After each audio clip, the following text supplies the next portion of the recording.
This week, we drive the Bentley Bentayga, a Lamborghini Huracan, Mahindra's NuvoSport, and a close look at the BMW Vision Next 100. In the dim and distant past, off-roaders were crude and rough around the edges. Then Range Rover came along and changed all that. Today, Bentley with the Bentayga wants to take it to the next level. We're in Palm Springs for the day. We have the Bentayga with us. Let's see what super luxury SUV really is.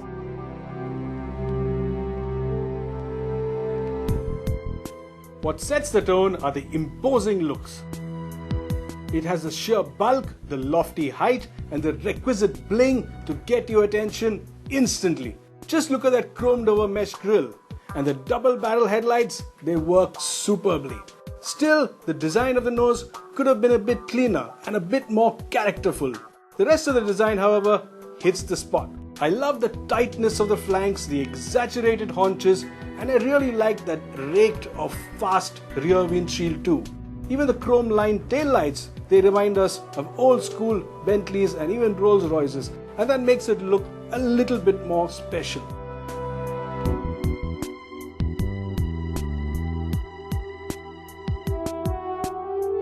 Under the skin is the Volkswagen Group MLB Evo platform, the same as you get on the Q7.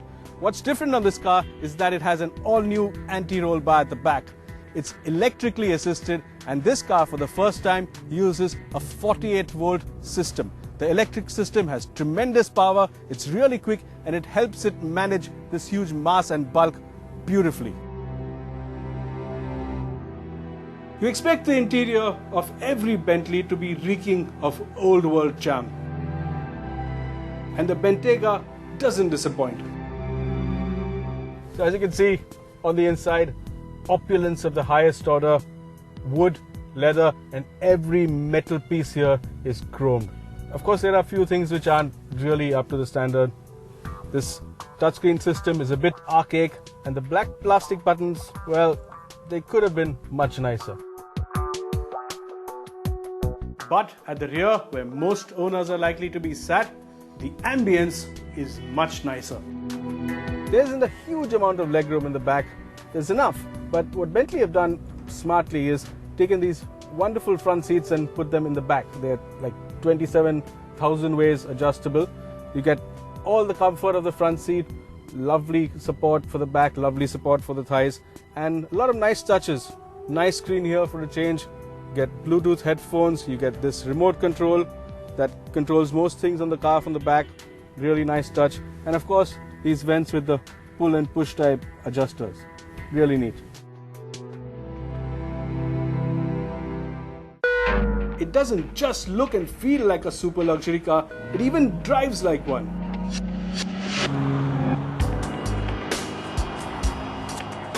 Yes, it is an off-roader, but it doesn't seem to carry the baggage of all that heavy weight. As with many of these super luxury cars, the ride is imperious. It's all-absorbing and there's absolutely no sound. It's silent. What Bentley have done is also put a layer of insulation between you and the road.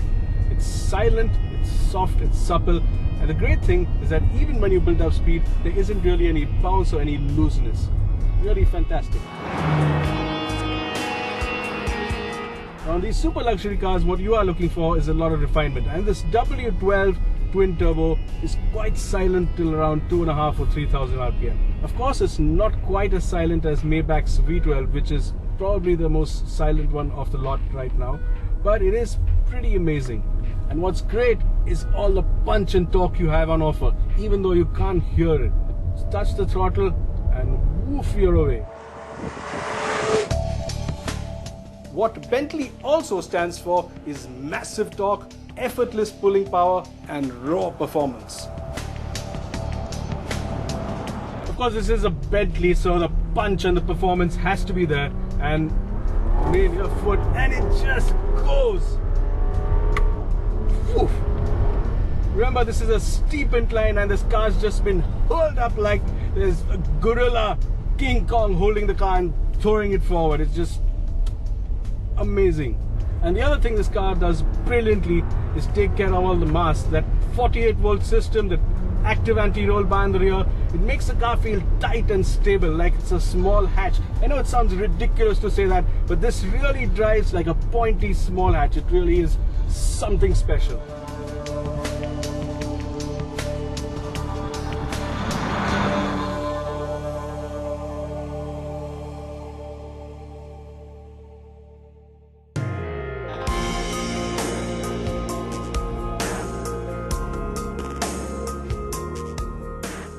Bentley has taken the luxury SUV a fair step forward. It has an absolute dynamite of an engine. The new W12 twin turbo is just scream personified. The ride and handling is something else. They've got a new anti-roll bar at the back, which makes it perfect. The interiors, they have that old charm, the old wood and leather luxury charm. This SUV, however, is expected to cost in the region of 4 crore rupees. And there are a couple of things that probably don't stack up at that price. When it does come to India, there are likely to be more than a few people interested, even though it costs the same as a Rolls-Royce Ghost.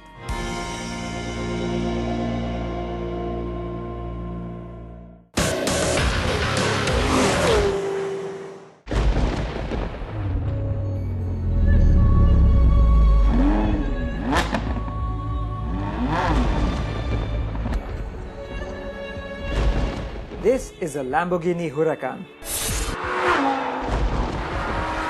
And it's a car we at Autocar India are quite familiar with by now. We gave it a thorough test when it was first launched. We've driven it on some seriously great roads, including all the way up to Khardungla. It took home our Performance Car of the Year award last year, and we even raced it against a fighter jet. So why am I driving it once again? Well, that's because this Huracan is a little bit different. Launched in November last year, this is the LP582, and if you speak fluent Polonese, you'll know that means the lower powered version of the Huracan. How do you tell it apart? Well, it certainly looks as sexy as ever, with just a few subtle changes to the bumpers, wheels and brakes. The LP582 is 30 horsepower down on the standard LP610-4, but it's also about 33 kgs lighter. And more importantly, it's not four-wheel drive, it's rear-wheel drive. Lamborghini has brought us all the way to Taiwan to let its new baby loose. But there's just one problem.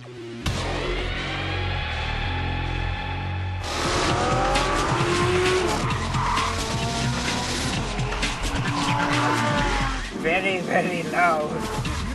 When you're in a Lambo on a racetrack and they tell you to go flat out, you go flat out. And that can be a little distracting when you're trying to do a review. So apologies if this test is a little short on facts. Yes,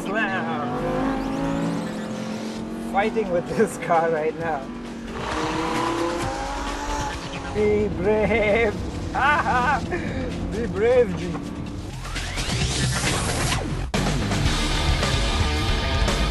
What I can also assure you of is that you won't be wanting for power. Yes, it is 30 bhp down on the four-wheel drive car, but honestly, I don't think you can feel it at all. So the nose definitely feels a bit lighter when you're really pushing it, and that's because of course there are no front drive shafts this time around. And as you probably heard just a second ago there, it's not lacking in noise at all, is it? Whew. Well, now that the madness has died down a little bit, I can definitely tell you that this car is no less manic than the 610-4 version with four-wheel drive. In fact, if anything, it's a little bit crazier. At 2.99 crore rupees, it costs 40 lakh less than the LP610-4. That's almost good value for a supercar. And trust me when I say this, the LP582 is not a lesser Lamborghini.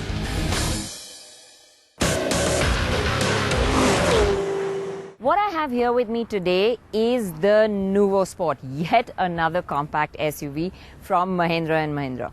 What it is essentially a rehashed Quanto. But M&M tell us they've got an entirely new chassis, they've put in a new engine, does it make it new? Well, we're here at the test track in Nashik to take a short first drive and find out.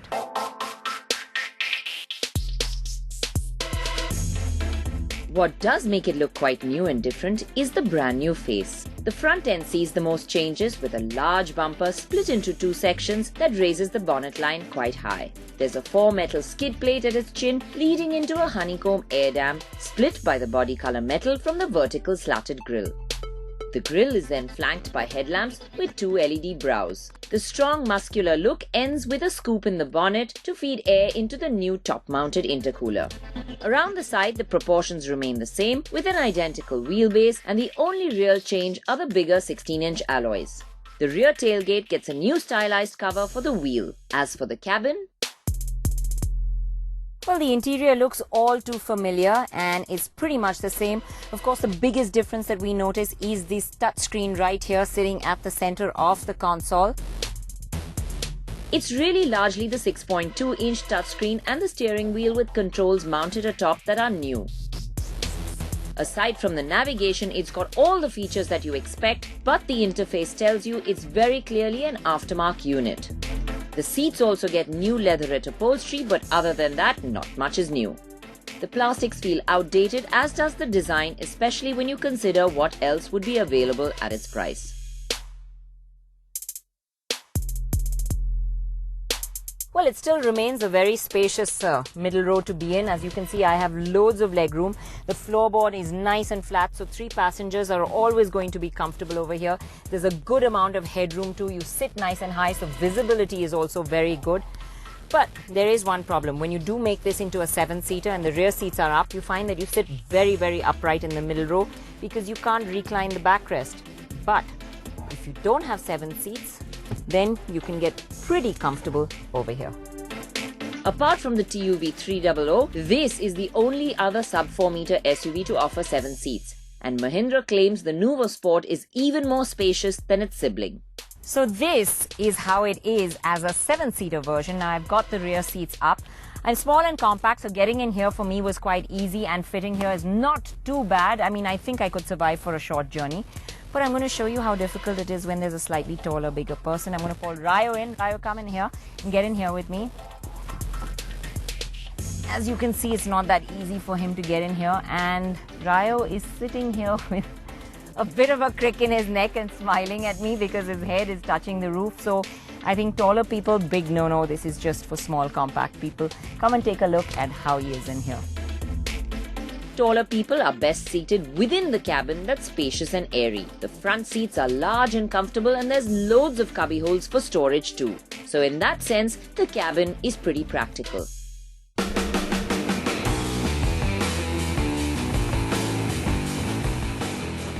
So it's a nice and high seating position, and the visibility is good. You have nice commanding view of the road, but what you really don't have a view of is the ends of the car, and that can get a bit disconcerting, especially that left-hand corner is just invisible.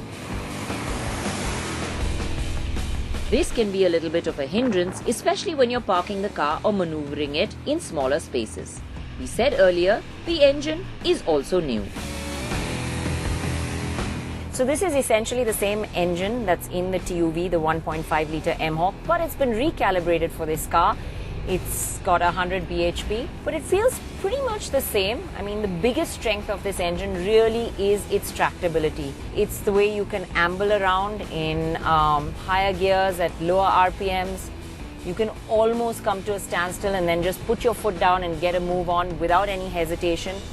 So you can really be a lazy driver, and it'll make driving in the city, in traffic, easy. The NuvoSport doesn't really feel sporty, but it pulls nicely off the line and gets up to triple-digit speeds very comfortably too. In fact, this engine revs more freely, and you can go up to about 4,700 or 4,800 RPM. But after 3,800, it's like stretching chewing gum. You get the best out of this engine by short shifting. It responds better to gentle dabs of the throttle than flat footing. You really don't have to work the gears too much, and that's a good thing because the gear shift is a bit rubbery. The engine is clearly tuned for efficiency, and it's possibly the reason why M&M claim that it serves up 17.4 kilometers per litre. Of course, that figure is when you use the Eco mode that remaps this engine to work more efficiently. This M-Hawk engine also feels more refined than before, but it's still quite audible, especially when you go up the revs. Now, the test track at Nashik is really small and not the best testing ground, but even while going around it, we found out a bit about the dynamics. The steering is a bit inconsistent and there's a fair amount of roll as well around the corners. So this car is best driven in a relaxed manner. That is not necessarily a negative, it just means that the NuvoSport is not the kind of car enthusiasts would like, but would probably appeal more to the practical minded. Essentially, this is first impressions and we're just driving on the test track, so it's impossible to talk about the ride. But we do have a small sort of cobblestone patch over here, which we can go over. So the ride on this little patch of cobblestone that we have on the test track, what I can say is it does have a soft edge that tends to mask the bumps and potholes, but there's a lot of movement. So I feel that if you are on an undulating road and going a bit quicker, you will get tossed around at the back. That's an inherent problem of a car that's higher off the ground and sitting body on frame. It's never going to be as settled as a monocoque. Still, we do have to say that this chassis that's shared with the Scorpio has made it better than before in its ride quality.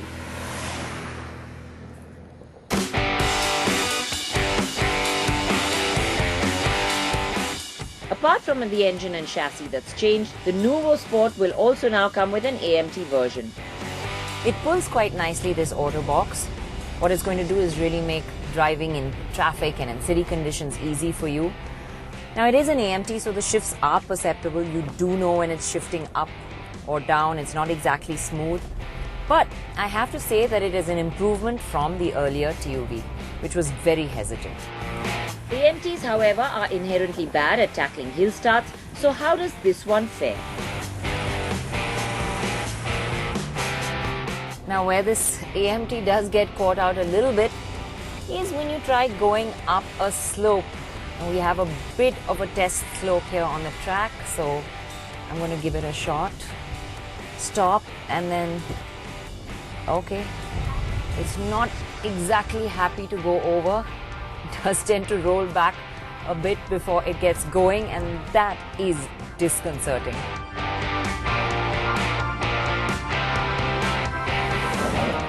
Well, overall, the NuvoSport is a new and improved version of the Quanto. It does look nicer, performs and rides better, and even refinement levels have improved. But it still lacks in certain key areas and simply doesn't have the finesse to compete with some of the other sub-4 meters around. Well, despite there being a lot of new things about this rehashed Quanto, including the name NuvoSport, essentially it feels very similar as a product. Now, here's the thing, Mahindra & Mahindra already have a compact SUV sitting in this segment, the TUV 300. Well, there is going to be an overlap between these two, and even though we know that this one is going to be priced slightly above and have a lot more features, as products, they're very similar in profile. So, what this leaves us with is something to mull over. Was there really need for yet another compact SUV in M&M's portfolio? But what it leaves you with is more choice.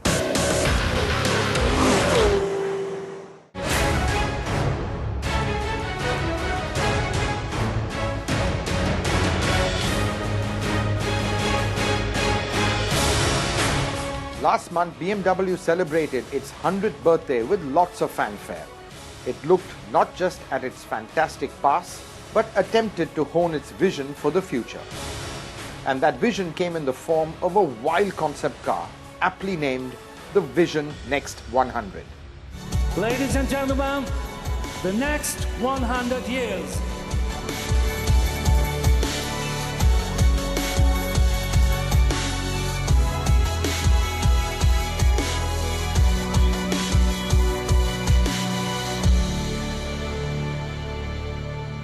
So here we have it, BMW's Vision Next 100, a concept that gives you a peek into the future of mobility.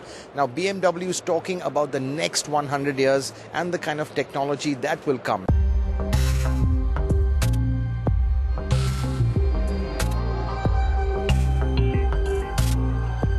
it's very hard to predict the future, but the BMW Group would like to actually shape its own future, its own destiny, and we were asked to give that a form with 4 wheels.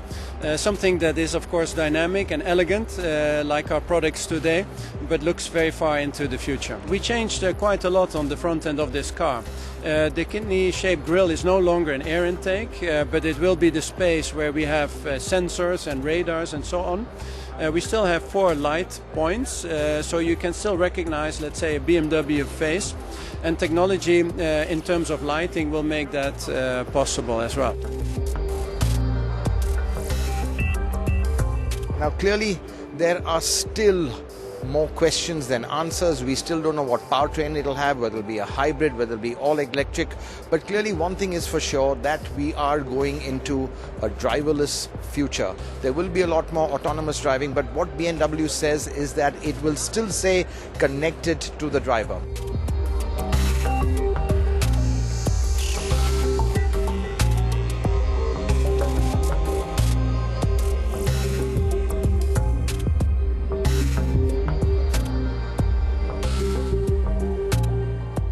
We don't want to avoid this autonomous driving like competitor maybe. No, we say it will come, but maybe in a not so attractive driving situation, like in a rush hour, in the traffic jam and so, then the car takes over the autonomous driving. But as soon as you are on a nice road and where you can really prove and test the BMW driving ability, the sheer driving pleasure, then of course the driver has to take his responsibility and will have the fun with his BMW car. We completely see in the future that when all cars will be connected, that accidents will be a thing of the past. Right now cars have to carry a lot of passive safety issues, and for us in design of course that's always a challenge, bumpers and things like that. So in this vision vehicle we're actually also showing no bumper lines, nothing of that kind, and we believe we can make a more beautiful design when that technology becomes available. One thing's for sure, that the next 100 years will be even more transformational, and BMW is gearing up for that.